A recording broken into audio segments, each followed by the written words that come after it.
Hoje a gente vai tirar limpo essa história de se vale a pena ou não investir através de ETF. Se você não sabe o que é ETF, cara, você precisa ficar até o final desse vídeo. Você tem que entender o que é ETF. Se você investe na Bolsa Brasileira, comprando sua ação, só fundo imobiliário, não sabe o que é um ETF, meu parceirinho, tá na hora, né? Tá na hora. Então pega seu papel, sua caneta aí. Opa! Pega seu papel, sua caneta aí e vamos estudar isso aqui. Primeira coisa. Léo, você investe em ETFs? Sim, tenho 2 ETFs na carteira e até o final do vídeo você vai descobrir quais são, por que são eles e como que você compra eles, beleza? Até então eu tenho que te explicar primeiro o que é um ETF para ver se faz sentido para você investir nesse tipo de ativo. Você só investe em fundos imobiliários porque faz sentido para você ganhar dinheiro com fundos imobiliários, receber seus dividendos, ter os seus aluguéis ali indiretamente ajustados pelo IPCA. Você só investe em ação porque você vê ali o potencial de multiplicação de capital. Então, qual que é o papel do ETF na sua carteira? E quando a gente pega o Kraken, que é a minha metodologia de investimento, os ETFs eles vão se encaixar muito bem lá no E. Mas o E não é de ETF, né? Até parece que é, mas não é. É de exterior stocks, ações no exterior. Você vai entender o porquê disso, tá? Então, primeiramente, vamos te explicar aqui no quadro branco o que é um ETF. O ETF, inclusive, o editor vai colocar aqui, ó, a descriçãozinha aqui do ETF e eu vou te explicar desenhando para você entender de uma vez. Mas o ETF significa Exchange Trade Funds, que significa, né, traduzindo isso aqui para português, fundos negociados na bolsa, basicamente isso. Ele é um fundo como qualquer outro fundo negociado na bolsa, só que ele tem uma particularidade. Vamos lá? Olha só, se a gente pegar aqui os ETFs, eu vou fazer aqui para poder ficar didático para você a comparação entre ETF e fundos imobiliários, beleza? Porque os dois têm um Fzinho no seu nome, né? Então aqui, ó, FIs, fundo de investimento imobiliário, tem um F aqui de fundo, e ETFs também tem um F aqui de fundo, tá? Então esses dois Fs de fundo, eles servem para a mesma coisa, eles desempenham o mesmo papel que é de um fundo. E eu já ensinei para os meus alunos, tanto da geração de dividendos quanto do método 2 em 1, e agora eu tô passando esse conhecimento para vocês. O seguinte, todo fundo, você tem que interpretar isso como um cofre, beleza? Interprete como um cofre que vai ficar muito fácil para você entender. Esse F aqui é um cofrezinho, né? E esse cofre, o que que tem dentro desse cofre? O que tem dentro do cofre? Dinheiro, isso aí. Então aqui dentro do cofre tem dinheiro. De quem que é esse dinheiro? São dos investidores. Então vamos supor que essas bolinhas aqui que eu tô desenhando, artisticamente, sejam investidores. Eu, você, o Joãozinho, a Maria, sua mãe. E todos esses investidores, após o IPO desse fundo, né? Após esse fundo ser lançado em bolsa. Já viu como que os fundos imobiliários surgem? Já viu como que os ETFs surgem? Já viu como que as ações surgem na bolsa? Elas primeiro demonstram o interesse de participar da bolsa. E aí depois de toda a legislação que ela faz com a CVM, o AB3, ela entra na bolsa e esse entrar na bolsa tem um nome, chama IPO, Initial Public Offer, a oferta pública inicial. Ou seja, a Klabin, antes dela ser vendida na bolsa, ela precisou fazer seu IPO. A Nubank, né, que foi recente aí, ó, antes de ser negociada na bolsa, ela precisou fazer seu IPO. Os ETFs, os fundos imobiliários, é a mesma coisa. Então, o que acontece? Primeiro, esse fundo vai fazer seu IPO. Olha só, a gente vai entrar na bolsa com o ticker LEOG11. Se vocês quiserem comprar, os investidores vão lá e vão fazer essa subscrição, então vai mandar dinheirinho lá pro cofre, ó. Vai fazer a captação de dinheirinho lá pra dentro do cofre. Olha o tanto de gente aqui mandando dinheirinho pro cofre. E esse dinheiro vai ficar guardado ali no cofre. A Maria, o João, o Leonardo, todo mundo que mandou dinheiro pro cofre aqui, pode mexer nesse dinheiro? Esperei você responder aí, enquanto isso eu tomo um cafezinho. O dinheiro é meu. Eu posso ir lá e mexer nele? Escolher onde eu vou investir? Não, né? Não posso. A Mariazinha também não pode. O Joãozinho também não pode. A Laurinha também não pode, né? Então, quem é que mexe nesse dinheiro? E aqui veio-se a necessidade de criar um gestor que faz o quê? Gerencia esse dinheiro. Então temos aqui um gestor, que é o cara que vai mexer nesse dinheiro. Então ele tem a famosa mãozinha de ouro. Mãozinha de ouro. Ele vai lá e pode mexer nesse dinheiro. E aí agora que tá, agora você vai entender muita coisa dentro da bolsa de valores. Por quê? Para um fundo imobiliário existir, precisa acontecer todo esse processo e o gestor vir aqui pegar esse dinheiro e investir no quê? Ó, fundo de investimento o quê? Imobiliário. Isso aí. Agora você entendeu? Tá vendo que não é difícil? É simples o negócio. É só porque você nunca teve alguém para te explicar desse jeito, né? Então o gestor vai fazer o quê? Vai comprar o prédio. Então se ele comprou o prédio, ele é um fundo cofrinho de investimento, porque investiu em algo, imobiliário, porque investiu no setor imobiliário. O que é o ETF então? Bom, presta atenção para a criação do ETF, porque ela vem agora. Os ETFs, eles foram criados com o intuito de baixar o custo do gestor, de baixar o custo da gestão ativa. Porque esse gestor, ele precisa ativamente aqui para poder parar de espirrar, ó. Funcionou não. É ruim quando eu venho gravar um vídeo e começo a espirrar. Tá louco, porque meu olho fica vermelho, fica parecendo que eu tô maconhado. Então que eu saiba como que é ficar maconhado, tá? Pra esse gestor existir, ele precisa ser pago, né? Imagina, o cara vai lá, pega o dinheiro de todo mundo, organiza o dinheiro, escolhe um investimento rentável, então ele vai lá e compra o prédio porque o prédio tá barato, arrumou os inquilinos pro prédio, foi lá, conversou com tudo, fez todo o contrato, todo aquele paranauê que você ia ter que fazer, ele faz tudo por você. Além disso, ele faz os relatórios pra você ler, né? Pra quem lê, né? Relatório gerencial, faz todos os relatórios, faz tudo bonitinho, fato relevante, comunicado ao mercado, tudo isso. Então ele tem que ser pago, ele tem que ser pago, eu concordo, não tem como a gente querer um serviço de gestão sem pagar o cara. E aí essa gestão gira em torno de administração. E junto com essa taxa de administração tem outras taxas, como por exemplo a taxa de performance, se o fundo performar melhor do que ele esperava, 20% fica pro gestor. Então o ETF surgiu nesse cenário onde os fundos já existiam, só que precisou-se criar um fundo de gestão não ativa, não tinha aqui o gestor para poder abaixar os custos. E aí você começa a entender o que é um ETF. É um fundo listado em bolsa, só que a gestão é passiva e para ser passiva tem que seguir algo que já existe para poder diminuir o custo. Olha só, pega esse livro aí, ó. Eu vou deixar esse livro aqui na descrição, meu querido, e você vai fazer isso. É tarefa de casa, é fazer isso. Você precisa estudar, cara, você precisa. Escuta o que eu tô te falando agora. Senão daqui 10 anos você vai vir aqui de novo. Eu vou estar aqui no YouTube ainda. Eu vou estar aqui ensinando ainda. E você vai vir aqui de novo e eu vou te recomendar o mesmo livro e você poderia ter lido ele lá 10 anos atrás, cara. E já tá com a vida totalmente diferente. Então faz isso. Cara, é um livro de 150 páginas. Em 2 semanas você lê isso aqui. É cheio de gráfico. Olha só. O nome desse livro: Investidor de Bom Senso, a melhor maneira de garantir um bom desempenho no mercado de ações. Quem escreveu esse livro, presta atenção nisso aqui, cara. Quem escreveu esse livro foi o John Bogle, o fundador da Vanguard, do grupo da Vanguard. Se você não sabe nem o que é o grupo da Vanguard, digita aí no Google que você vai ver. Olha o que o Warren Buffett falou sobre este livro. Warren Buffett, tá? Não é ninguém mais, ninguém menos, não. É o Warren Buffett. Ao invés de dar ouvidos às falsas promessas de gerentes de investimentos, os investidores grandes ou pequenos deveriam ler este livro do John Bogle. E aqui atrás ele tem um outro comentário. O Warren Buffett escreveu 3 comentários nesse livro. Olha só. Se erguerem uma estátua para homenagear a pessoa que mais fez pelos investidores americanos, a escolha definitiva deveria ser o autor desse livro. Por décadas, John os estimulou a investir em fundos de índices de custo ultra baixo e ele ajudou milhares de investidores a ter retornos muito melhores. Então, olha só. Você viu o que eu li aqui, né? Fundos de índices de custo ultra baixo. Captou? O fundo você já sabe o que é. Agora, de índice você ainda não sabe. Vou te explicar. De custo ultra baixo é a gente cortar a gestão ativa e transformar essa gestão em uma gestão passiva, né? Deixa eu fazer certinho porque não é igual. Numa gestão passiva. Por quê? Porque se é gestão passiva e qualquer pessoa, qualquer coisa, qualquer tipo de algoritmo consegue replicar, pô, não vai ter custo, vai ser custo ultra baixo. Então ao invés de eu pagar 1,5% de taxa de administração mensal, eu vou pagar 0,03% de taxa de administração anual. Olha que loucura. O custo é ultra baixo. Agora, o que é esse negócio de índice? Por quê? O ETF, para adotar essa gestão passiva, na maioria das vezes, né? Não são todos os ETFs que têm gestão passiva. E aí fica o conteúdo para uma outra aula. Mas a maior parte dos ETFs, eles surgiram para isso, para replicar um índice. Porque o índice, ele já existe. Aí o ETF que tá aqui, gestão passiva, ele não precisa escolher, ele só vai lá e compra aquele índice e coloca na sua carteira. Então ele só replica o índice. Existem 2 formas de você fazer um investimento. Presta atenção aqui, ó.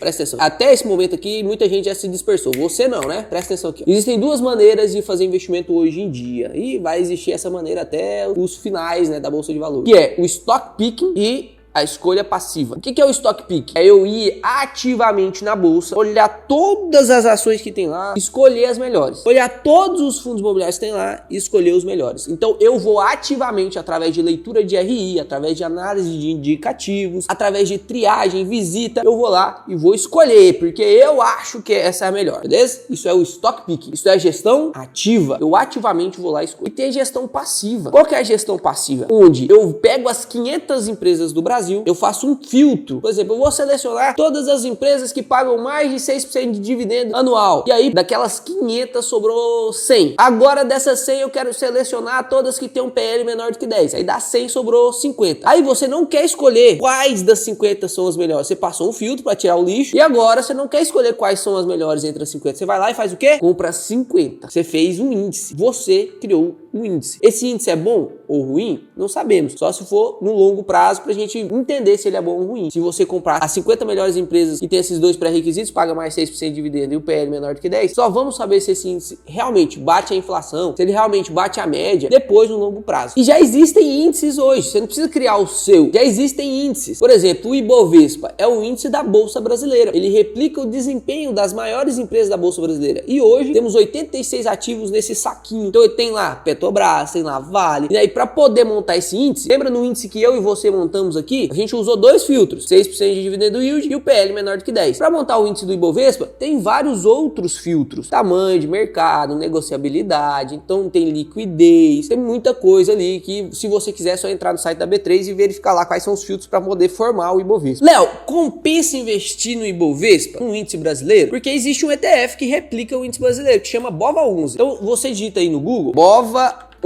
Olha só, aqui você consegue ver, ó, Ibovespa fundo de índice. Então agora você já sabe que o fundo de índice é o quê? Um ETF e ele replica qual índice? O Ibovespa. Então é um fundo de índice de custo ultra baixo, que significa ETF na maioria das vezes. Olha só isso aqui. Isso aqui é o índice. Se você colocar aqui em um ano, olha quanto que ele subiu, ó. O ETF subiu 22,5. Se a gente pegar o índice, ele replica o Ibovespa, não é? Então vamos pegar aqui, ó, Ibovespa. Vamos ver aqui no ano. O ETF subiu 22,95 e o índice propriamente dito subiu 22,61. Ou seja, eles andam bem coladinhos. Ué, Léo, mas por que o ETF rendeu mais? Porque às vezes tem pressão de compra, pressão de venda, né? Então, quando mais gente quer comprar, sobe um pouquinho. Mas normalmente o formador de mercado, o market maker, que a gente chama, vai fazer esse preço sem ficar muito colado no índice. Então, você não vai ver uma diferença gritante, muito alta. Você pode ver esses 0,6% a mais ou 0,6% a menos. Você vai sempre ver ele muito próximo. Então, olha isso aí. Isso aqui é perfeito, um exemplo perfeito para te explicar o índice do BOVA11. Compensa, Léo, eu investindo em BOVA11, então? Tô replicando aqui o índice. Só nesse ano eu teria ganhado 22% e meio, e 61%, sim, né, você teria ganhado. Mas compensa? Por que você não tem BOVA11? Eu já falo, não tem um BOVA11 na carteira. Por quê? Vou te explicar isso através de um pêndulo. E se você não deixou o like ainda, pô, tem que deixar o like aqui, porque eu duvido que existe um vídeo tão completo como esse. E se tiver um vídeo completo como esse, eu quero que você deixe o link dele aqui na descrição, porque eu vou clicar lá e eu vou lá escrever no canal do cara, porque esse cara tem que ser reconhecido. Se você não reconheceu ainda o nosso canal, clica no like, se inscreve aí, cara. Tá ali o pêndulo. Enquanto eu vou lá pegar o pêndulo, você dá o like. Eu vou colocar o pêndulo aqui, ó, debaixo do livrinho que você tem que ler para eu poder te explicar isso aqui com maestria. Se liga, presta atenção. Eu vou usar aqui só a bolinha do meio, tá? Só a bolinha do meio aqui para poder te explicar isso aí. Então presta atenção nessa bolinha do meio. Existe um livro chamado Ciclos de Mercado, tá? E o pêndulo de Newton explica muito bem isso. Aqui no centro é o preço justo das empresas. Então, quando você vai comprar a Taesa, esse preço justo, ele existe. Só que ele é teoricamente impossível de você encontrá-lo. Porque o preço justo para mim é diferente do preço justo para você. Mas a gente consegue perceber, e aqui no Brasil, o pêndulo funciona dessa forma. Olha só, presta atenção. Ele vai lá no preço mais barato e vai aqui no preço mais caro e fica durante um período de tempo. Então, entre o preço justo, que é aqui do meio, e aqui o preço mais barato, eu consigo um leque grande para mim poder comprar. Então, se eu não comprar no mais barato, não tem problema, porque eu posso comprar, tipo, 30 centavos um pouco mais caro, que ainda está abaixo do preço justo. E do mesmo jeito, ele fica muito tempo acima do seu preço justo. Olha lá a bolinha, ela vai lá em cima, então ela fica muito mais cara. E você consegue identificar isso com facilidade. Então, o que eu quero dizer com isso? O mercado brasileiro, ele é ineficiente. Tendo um mercado ineficiente, vale a pena você fazer seu stock picking. Lembra o jeito de investir, onde eu vou lá, escolho, analiso mesmo, e vou lá, escolho. Por quê? Porque vai ter muita empresa que deveria ser vendida a R$100, sendo vendida a 50. E eu consigo ganhar muito dinheiro fazendo isso. Eu consigo ganhar muito dinheiro premiando o meu conhecimento aqui no Brasil, porque o mercado é ineficiente. Porque aqui no Brasil, a cada 100 pessoas, apenas 2 investem. Então você vai ver nota de R$50 jogado no chão. Você vai ver, você vai lá e vai pegar. Vai comprar ela por R$10 ainda e o povo vai estar vendendo. Agora, como que funciona esse pêndulo lá nos Estados Unidos ou em bolsas mais eficientes? Olha só, o melhor exemplo que você poderia ver disso. Olha isso aqui, como que é o mercado lá nos Estados Unidos? Olha só.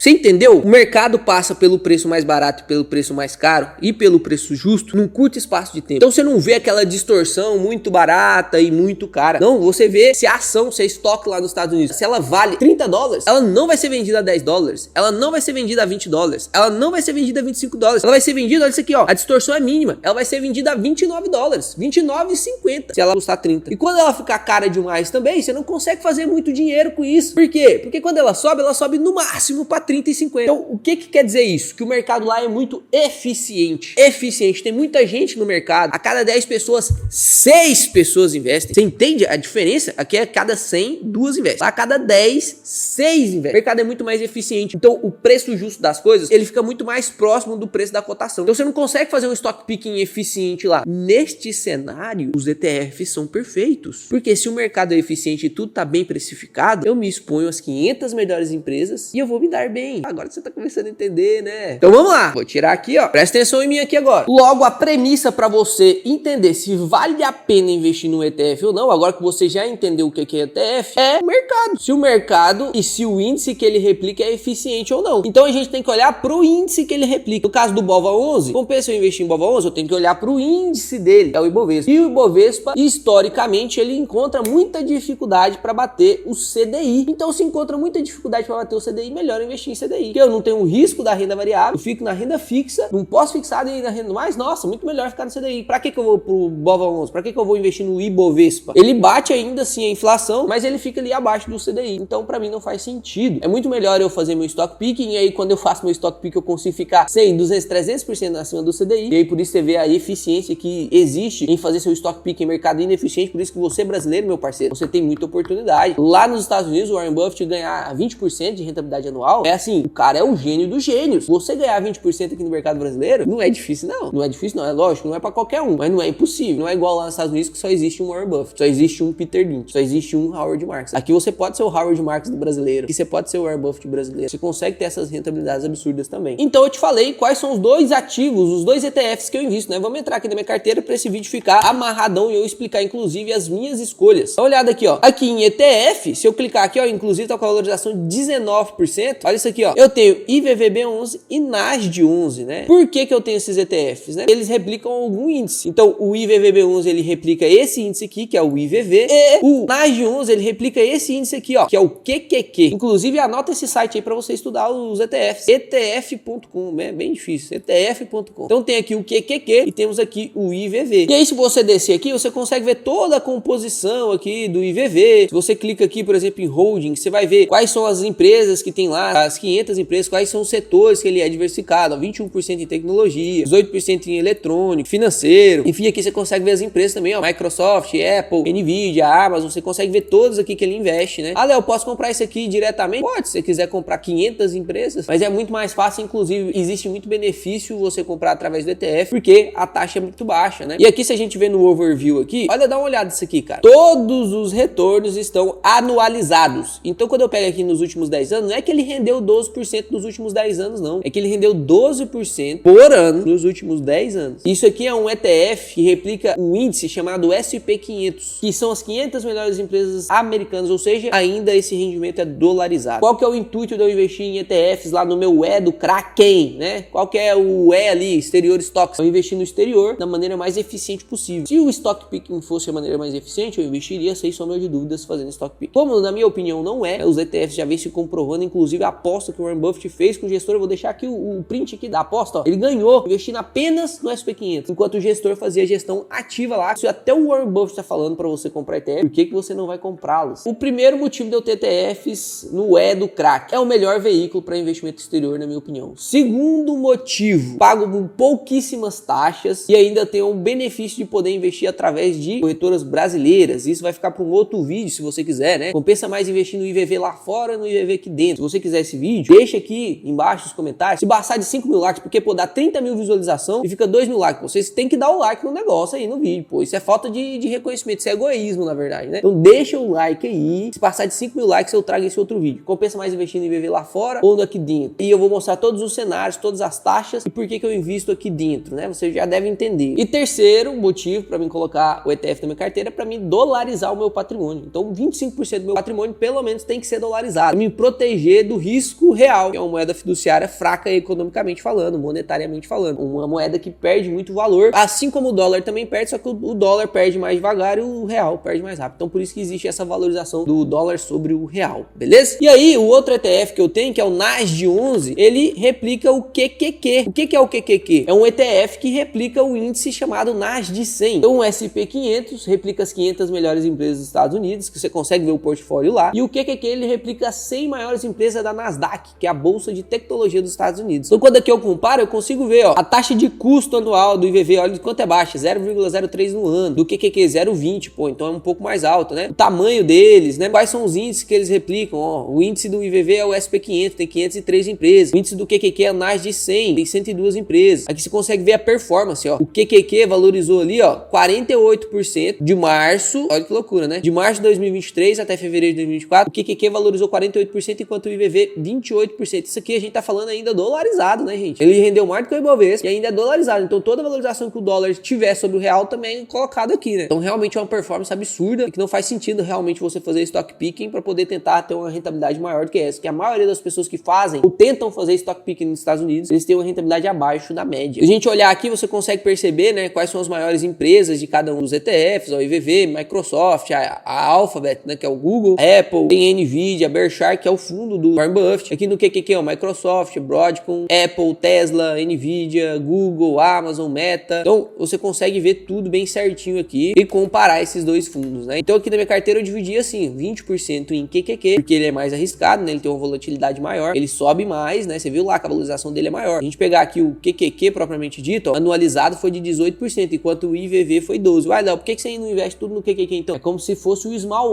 11 aqui, né, do Brasil. Ele é mais arriscado. Então, como ele tá no setor de tecnologia, ele pode subir muito, mas pode cair muito também. Então, eu coloco uma parte do meu patrimônio ali, 20% de todo o meu patrimônio destinado a ETF vai para o QQQ e 80% para IVV. Eu espero que você tenha ficado completasse esse vídeo. Vou deixar o link na descrição aí desse livrinho aqui, ó. E espero que você tenha gostado da explicação do pêndulo. Se você gostou, cara, deixa o like, se inscreve no vídeo, porque amanhã tem mais um vídeo brabo que você não verá em outro lugar, beleza? Mas até o próximo vídeo. Que o Papai do Céu te abençoe, meu querido.